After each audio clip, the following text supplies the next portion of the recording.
Okay, this is Ingram Jones with Baylor TV, and with me we have the owners of Positve Image Project.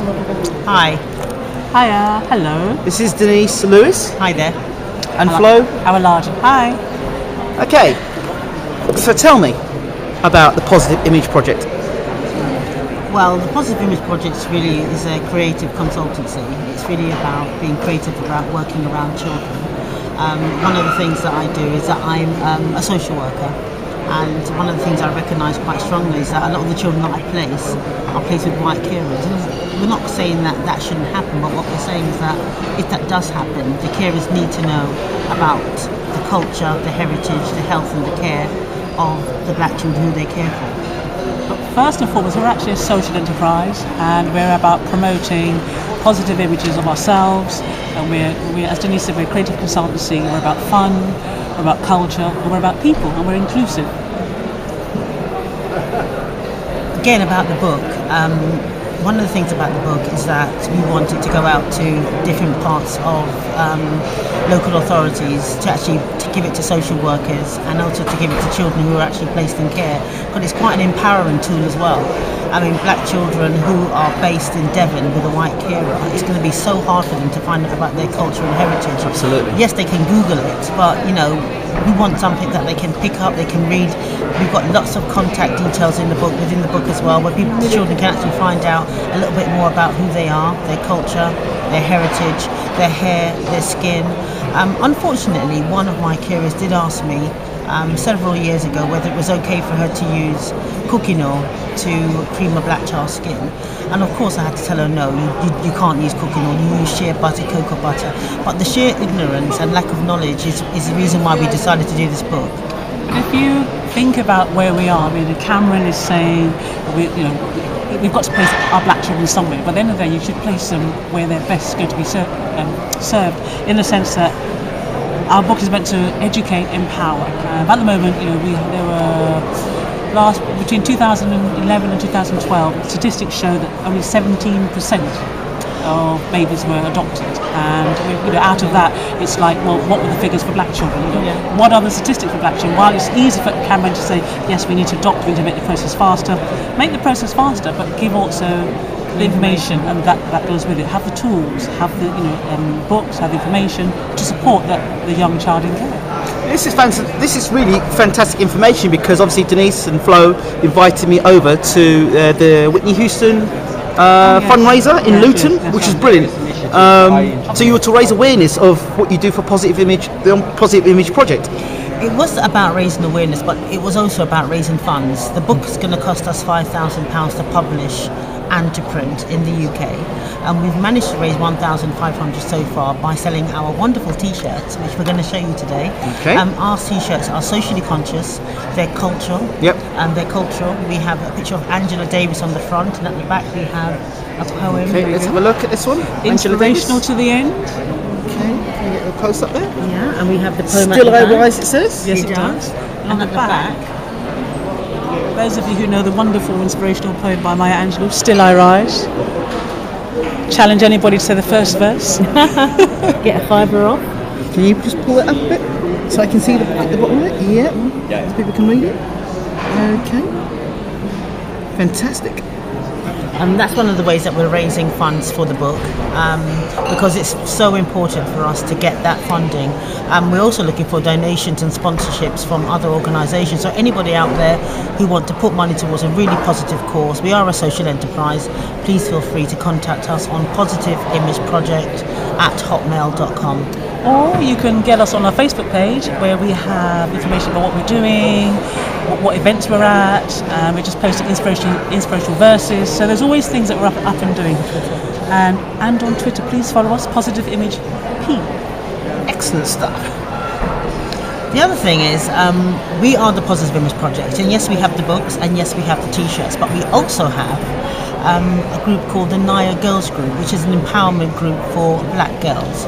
What we're looking at really is to empower girls to believe in themselves, have the confidence, self-esteem. We look at teenage pregnancy, we look at sexual health, we look at self-love, self-image, kind of looking forward to women growing up in a positive framework.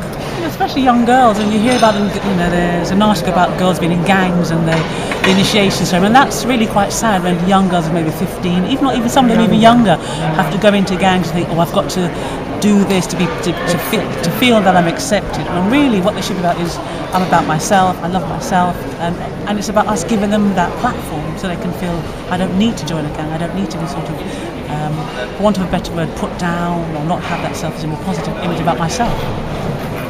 I mean, another one of our wonderful projects is called Ancestral Cards, and I'm going to allow Flo to talk a little bit about that, because she's designed some wonderful cards that we can actually use for, well, we say all year round, because we believe that the curriculum in England doesn't include Black history. But with Ancestral Cards, this will be all year round, where you can learn about Mary Seacole, Marcus Garvey, Martin Luther King.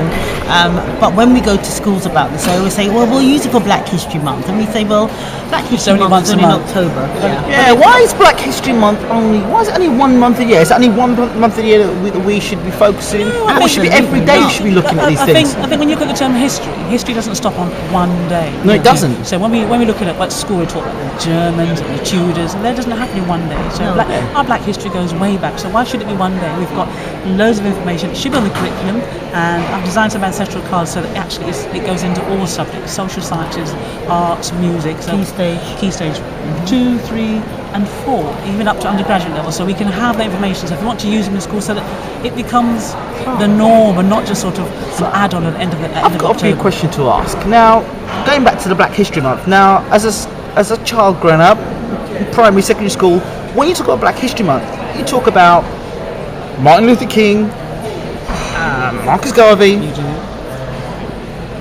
but there's other great Black inventors and. Absolutely. You got Samuel Coleridge Taylor, the musician, the pianist. You have Garrett Moore. You've got the Garrett guy Morgan, who did the traffic lights. The traffic as lights. well, You've got the guy who did the gas mask. You know, it's just that they seem to be sort of hidden. You know. And So tell us more about these people. Who else do you know? Oh God! Well, we could have tennis players. Let's have the Williams, the Williams sisters. Let's go with them. You can have Muhammad Ali. You can have Walter Tull, the footballer. You could have. Oh my God! In sports, the first Black woman who went to aerospace. Dr. Mae Jemison. Wow! So please Google her. Please Google her. You've got the guy who did the internet. The young man, he and his sister, who did all the sort of formula for the internet that we have now. They were young Black kids. So what? They were indeed. If you look at the science of inventions, you will see them in here. They are a Nigerian couple. But all these things are hidden from our community. Why is this the case? That's the question. Why are they hidden? You know, but also that it's about funding. You know, all of a sudden now, local councils saying, well, let's have a World Heritage Day.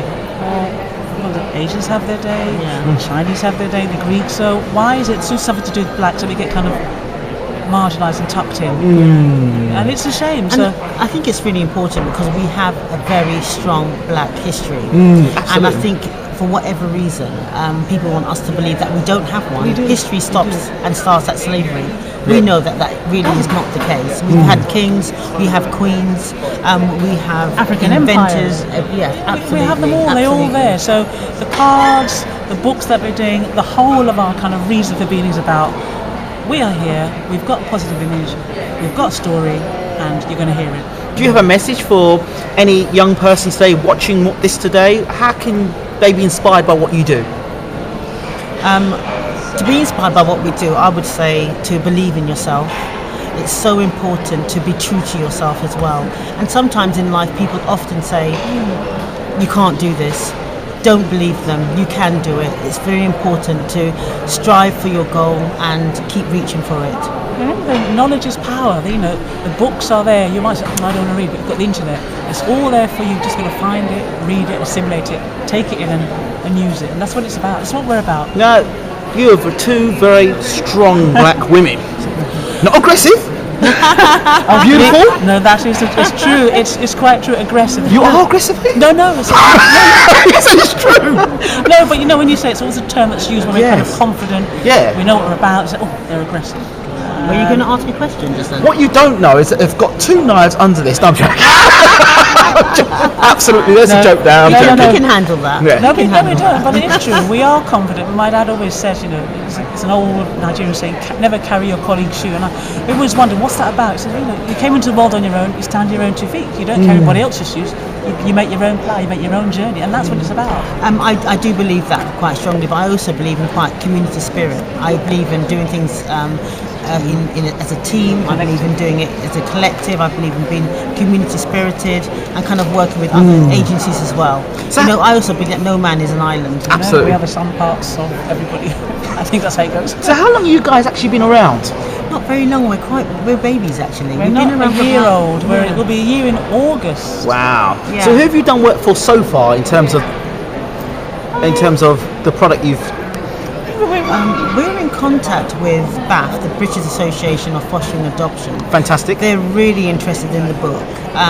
They did want to actually publish the book, but we decided that it would be better for us to publish ourselves and to print ourselves. Absolutely. But they've promised us that they'll be ordering several hundreds of copies once the book is printed and once the book is published. Again, what I want to say is that we are looking for £5,000 to raise that, to get that done over here in the UK, to get it published and printed over here. So any donation, sponsorships would be absolutely fantastic. I mean, the book is for any organisation that's interested in the care of black children's service. Social workers, schools, hospitals, educators, psychologists, local authorities, especially local authorities. We know that within every local authority there's a foster care unit, and every foster carer should have one. This is the book. And which MP said that?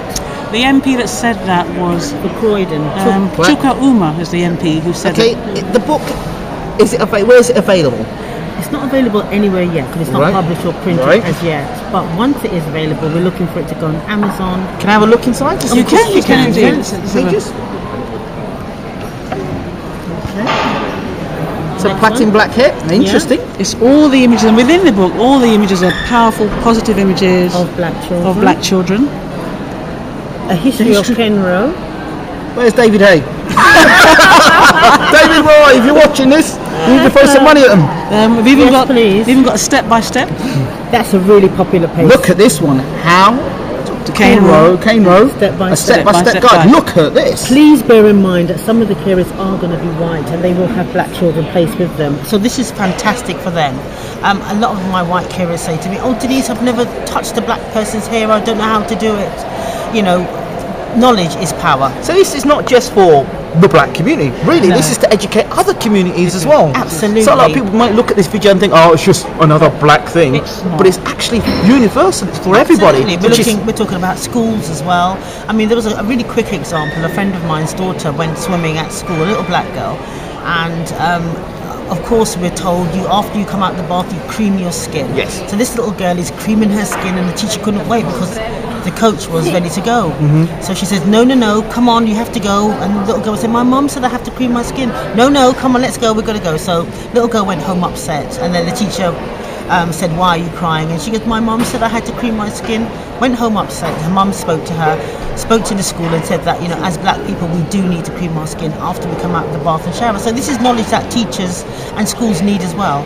And I think people mean well. They mean well, but at the end of the day, Education. education is education and empowerment and informing, and that's what our book is going to do. People should not be scared of being educated or scared of They knowledge. shouldn't be scared, because at the end of the day, they're looking after a young black person in their care, and it's about their identity, their heritage, and their culture, and what can they do to support that child, not sort of make he or she feel alienated. I don't know. And also, it's about the child. The child's got to feel empowered as well. They could read the book and say, "Actually, I know how to do. Can I do my hair like this? I'd like this particular oil. I like this cream." It's not just about what the carer gives them. They also have to be involved in the process. It's a two-way process. So I guess this also would be inspirational for interracial marriages. Yes, absolutely. Relationships, because this book will, Particularly. yes. Yeah, many a times we've been to conferences, we've been to festivals, and we've met white mothers who have black children with their husbands are black, or maybe their partner's no longer with them, and they say they know nothing about African, Caribbean, or dual heritage hair. So again, this book is fantastic for interracial relationships. You are so very right. it's got so much information about in there. It's also got bits about culture, heritage. If the child is placed with a white parent who knows nothing about the culture and heritage of black children or of the black community, this book is actually fantastic for that as well. Maybe not even just a white family, maybe a family, maybe Asian, Indian family. Absolutely. So whoever's got the child that's black, absolutely, yes, yeah. Within the book, we also talk about, it's not just about the hair, it's about the health, hair and skin care of the black child. So we talk about eczema, once again, we talk about sickle cell, we talk about sort of natural oils you can use, aromatherapy, many things that, talk about moisturising. So there's lots of things that are there just to work for the child. Because really, we're not going to... Talk about diet, nutrition. Okay. You talk about balanced diet. And at the end of the day, we also talk about self-esteem. We talk about self-esteem. It's an important part of identity and the culture of young black children, and that's where we are trying to sort of push things and take it from there. Again, what can I say? This project is about being positive. This project is about children. This project is about working forward in terms of working with young black children in care. And the Positve Image Project is all about that. It's about passion, it's about information, it's about knowledge. This is Ingram Jones, the Positve Image Project. Thank you, ladies. Thank you. Thank you very much. Thank you.